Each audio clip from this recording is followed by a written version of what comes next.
પુરુષોત્તમ ભગવાનની જે પૂજા વિધિ બાદ તપિયાની વાર્તા સાંભળીએ।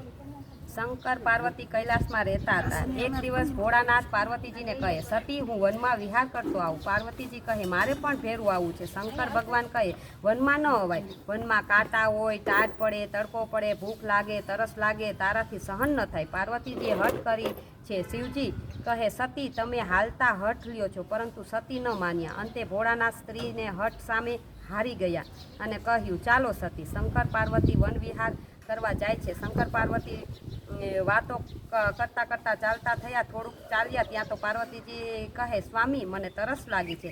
શંકર ભગવાન કહે, હું નહોતો કહેતો વનમાં કાંટા હોય, ટાઢ લાગે, તડકો પડે, ભૂખ લાગે, તરસ લાગે, તમારાથી સહન ન થાય। તો ત્યાં તો શંકર ભગવાને પગને પાટું માર્યું તો થઈ ગયો વીવડો। સતી પીલ્યો પાણી પીને ચાલતા થયા। વૈકુંઠ થોડુંક આગળ ચાલ્યા ત્યાં તો એક તપિયો તપ કરતો હતો। તેને થોડા જોતા જ વર્ષો જૂના જોગી બેઠો હોય એવું લાગતું હતું। આંખની પાપણ ભોમાં ગરી ગઈ હતી, માથે ધૂળના રાફડા થઈ ગયા હતા। રાફડા પર પણ વેલા પાંદડા ચડી ગયા છે। માનવ દેહ ઓળખાવાનું મુશ્કેલ છે। તપિયો તો તપમાં લીન છે। ઓમ નમઃ શિવાય, ઓમ નમઃ શિવાય, ઓમ નમઃ શિવાયના જાપ કરતો હતો। પાર્વતીજી તપિયાને જોઈ શિવજીને કહે છે કે સ્વામી, તપિયો કેટલા સમયથી તપ કરવા બેઠો હોય એવું લાગે છે। તમે આ તપસ્વીને દર્શન આપો અને તપિયાને વરદાન આપી દો અને એનો ઉદ્ધાર કરો। શિવજી કહે, સતી આ જંગલ છે, આમાં તો ઠેક ઠેકાણે આવે તો શું બધાને વરદાન આપી બધાનો ઉદ્ધાર કરવા?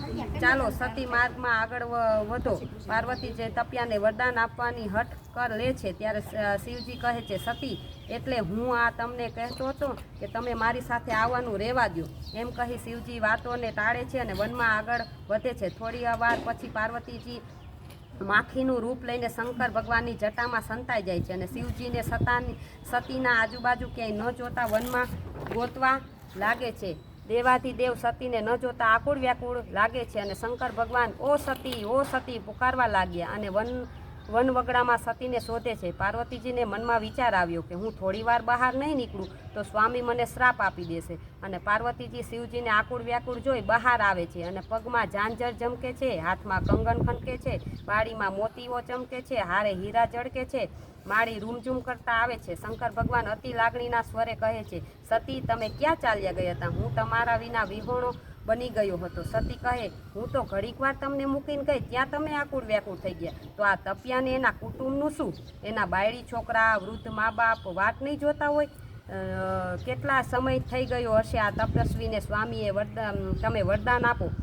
શિવજી કહે, સતી તમે જીત્યા અને હું હાર્યો। શિવજી કહે, પહેલાં હું કહું એમ તમે કરો। શંકર ભગવાન કહે છે, તમારા હાથની અંગૂઠી તપિયા પાસે ફેંકી દો। તપિયો હશે તો નહીં લે અને લોભ્યો હશે તો લઈ લેશે। સતી કહે, સારું। અંગૂઠી ફેંકીને શંકર ભગવાન અને પાર્વતીજી સંતાઈ ગયા। કંઈક ખખડવાનો અવાજ આવ્યો ને તપિયાની આંખો ખોલી, ચારે બાજુ જોયું તો કંઈ ન હતું। એટલે અંગૂઠી લઈને ડાબા પગના આસન નીચે મૂકીને ફરીથી આંખો બંધ કરીને ઓમ નમઃ શિવાય, ઓમ નમઃ શિવાયના જાપ કરવા લાગ્યો। શંકર ભગવાન કહે, જો હું નહોતો કહેતો આવા ઠેક ઠેકાણે હોય। શંકર ભગવાન અને પાર્વતીજી તપિયા પાસે જાય છે અને પૂછે છે કે તું તપેશ્રી કે લોભેશ્રી? તપિયો કહે હતો તપિયો, પણ સોનું જોઈને લલચાઈ થઈ ગયો એટલે હું લોભ્યો થઈ ગયો। માં આલ્યો તમારી અંગૂઠી, મને વરદાન આપો। પાર્વતીજી કહે, મારું વરદાન ન ચાલે, હું તો તને આપીશ તો પણ ટકશે નહીં, તું ભોળાનાથ પાસે માંગ। તપિયો ભગવાન શંકરના પગમાં પડી ગયો અને શંકર ભગવાનને કહે છે, માંગ તું માંગે તે આપું, બોલ તારે શું વરદાન જોઈએ છે? ત્યારે તપિયો કહે છે, કોઈ મનુષ્ય બાયું બેનું વાર કરે, વ્રત કરે, ધર્મ કરે કે બધાય સારા કાર્યનું બધુંય પુણ્ય મારું। શિવજી કહે, મૂર્ખા, તને માંગતાય નથી આવડતું, તે માંગ્યુંય કેવું? બીજાનું પુણ્ય ફળ માંગ્યું છે, એવું તો થોડુંક બને। મનુષ્ય ઉઠે ત્યારે 5 પાપ લઈને ઉઠે છે, ઢોરની જેમ ઢસરડા કરે છે, એમાં રતિભાર પુણ્ય વધે છે, એમાંય તું લઈ જા, એ ન મળે। તું ધન દોલત કે બીજું વરદાન માંગ। તપિયો કહે, મેં તો વરદાન માંગી લીધું, હવે તમે ઉપાય બતાવો। ત્યારે શિવજી કહે છે, પેલી નદીના કાંઠે સ્ત્રીઓ સ્નાન કરે છે, તે સ્ત્રીઓને ઉપવાસ છે અને તું એ સ્ત્રીઓને પૂછી જો, તને તેના પુણ્યનું ફળ આપે તો મને કાંઈ વાંધો નથી। તપિયો કહે, ભલે પ્રભુ।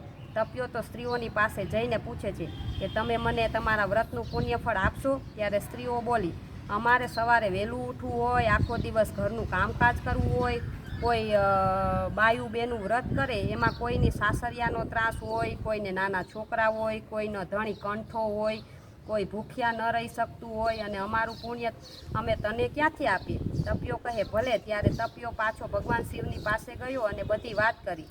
ત્યારે માતા પાર્વતીજી કહે છે, સાંભળ, વીટી વિના વ્રત કરે એમાં તારો અડધો ભાગ, તીલી વિના વ્રત કરે એમાં તારો અડધો ભાગ, ભોજન સમયે આસન ન પાથરે એમાં તારો અડધો ભાગ, ભોજન સમયે માથે ન ઓટે એમાં તારો અડધો ભાગ, વ્રત કરી તારી વાર્તા ન સાંભળે એમાં તારો અડધો ભાગ. જો આ બધુંય કરે તો તારે અને પુણ્યને કાંઈ લેવા દેવા નહીં. અને શિવજી કહે છે, જો તારા નામની વાર્તા કરે તો તારું કંઈ જ નહીં, અને જો તારી વાર્તા ન કરે તો તારો અને એનો ચોથો ભાગ. તપિયો કહે ભલે. ત્યારે તપિયો તપેશ્રી બાળા લાખેશ્રી બાલુડાની આસ શિવજી પૂરી કરે. તપિયો વસે જંગલમાં, આપણે વસી મંદિરમાં. તપિયો નાય ઊંડા જળમાં, આપણે નાય ગંગા ગોમતીમાં. ફૂટેલા વાસણમાં જમાય નહીં, ની વસ્ત્ર નવાય નહીં. વાર કરો, વ્રત કરો, બાયુબેનું વ્રત કરે, ગઢની કાંગરીએ દીવા બળે, ધર્મ રાજાને ચોપડે ચડે. તારી વાણી બેનો સાંભળે, માત્ર પુણ્ય જ નહીં, તારો ભાગ ગોળીએ છાસ, બાળાની આસ, કોઠીએ કણ, હાથીને મણ, ચકલાને ચણ દેનાર. હે ભોળાનાથ, તપિયાને ફળ્યા એવા સૌને ફળજો, આસ પૂરી કરજો. આ વાર્તા સાંભળે એને તપિયાને કંઈ લેવા દેવા નહીં, જાણે એને લાખને ને ન જાણે એને 1.25 લાખને. ગોરની જય, પુરુષોત્તમ ભગવાનની જય, દ્વારિકાધીશની જય.